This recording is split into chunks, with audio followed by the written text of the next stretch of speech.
बाजार आज एक नए उच्चतम स्तर पर पहुंच गया है। ये एक ऐतिहासिक क्षण है। हाँ, और विशेषज्ञ कह रहे हैं कि ये रैली तो बस शुरुआत है। यूपी में युवाओं के लिए skill development mission. Uttar Pradesh सरकार ने युवाओं को रोजगार के लिए तैयार करने हेतु नया स्किल डेवलपमेंट मिशन शुरू किया है। इसमें अलग अलग क्षेत्रों में ट्रेनिंग दी जाएगी, जिससे युवा नौकरी के साथ साथ खुद का रोजगार भी शुरू कर सकेंगे। वाराणसी में पर्यटन को बढ़ावा। वाराणसी में पर्यटन को बढ़ावा देने के लिए घाटों और मंदिरों का सौंदर्यीकरण किया जा रहा है। इससे देश विदेश से आने वाले पर्यटकों की संख्या बढ़ेगी और स्थानीय लोगों को रोजगार मिलेगा। किसानों को सस्ती खाद उपलब्ध। सरकार ने किसानों को सस्ती दरों पर खाद उपलब्ध कराने का फैसला किया है। इससे खेती की लागत कम होगी और किसानों को आर्थिक राहत मिलेगी। यूपी में नए मेडिकल कॉलेज खुलेंगे। राज्य सरकार ने कई जिलों में नए मेडिकल कॉलेज खोलने की योजना बनाई है।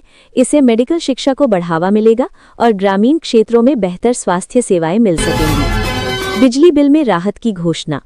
सरकार ने छोटे उपभोक्ताओं के लिए बिजली बिल में राहत देने की घोषणा की है। इससे आम लोगों को आर्थिक मदद मिलेगी और बिजली का उपयोग बढ़ेगा। सड़क सुरक्षा अभियान शुरू। प्रदेश में सड़क दुर्घटनाओं को कम करने के लिए नया अभियान चलाया जा रहा है। इस महिला स्वयं सहायता समूहों को बढ़ावा। सरकार महिलाओं को आत्मनिर्भर बनाने के लिए स्वयं के 5 लाख युवाओं को अपना स्टार्टअप शुरू करने में मदद की जाए। यूपी के गौ पालकों के लिए नंद बाबा दुग्ध मिशन के तहत बड़ा ऐलान हुआ है।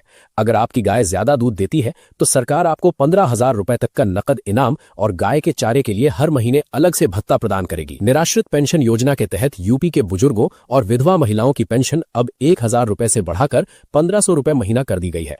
मार्च महीने की रुकी हुई किश्त अगले 3 दिनों के भीतर सीधे खातों में पहुंचने वाली है। उत्तर प्रदेश के शहरी इलाकों में रहने वाले रेहड़ी पटरी वालों के लिए पीएम स्वनिधि के तर्ज पर राज्य सरकार ने नई ब्याज मुक्त ऋण योजना शुरू की है।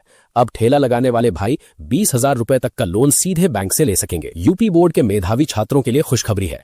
इस बार हाई स्कूल और इंटरमीडिएट में 80% से ज्यादा अंक लाने वाले विद्यार्थियों को सरकार की तरफ से मुफ्त लैपटॉप और 10,000 रुपए की स्कॉलरशिप देने का फैसला लिया गया है। उत्तर प्रदेश के लघु सीमा लखनऊ कानपुर एक्सप्रेसवे का काम अब आखिरी चरण में है। मई 2026 तक ये रास्ता आम जनता के लिए खोल दिया जाएगा, जिससे दोनों शहरों की दूरी महज 45 मिनट में तय हो सकेगी और व्यापारिक गतिविधियों को नई रफ्तार मिलेगी। उत्तर प्रदेश में प्राथमिक शिक्षकों के 50,000 से ज्यादा रिक्त पदों पर भर्ती का विज्ञापन अगले हफ्ते जारी होने की उम्मीद है।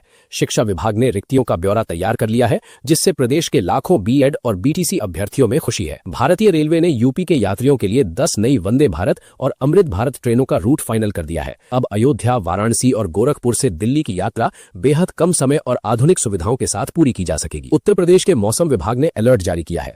आने वाले 48 घंटों में पश्चिमी यूपी और बुंदेलखंड के इलाकों में हल्की बारिश और ठंडी हवाएं चलने की संभावना है, जिससे तापमान में गिरावट आएगी और गर्मी से कुछ पल की राहत मिलेगी। वाराणसी के तर्ज पर अब प्रयागराज और मथुरा में भी हेलीकॉप्टर दर्शन सेवा शुरू की जा रही है। श्रद्धालु अब आसमान से संगम और ब्रज की गलियों का नजारा देख सकेंगे।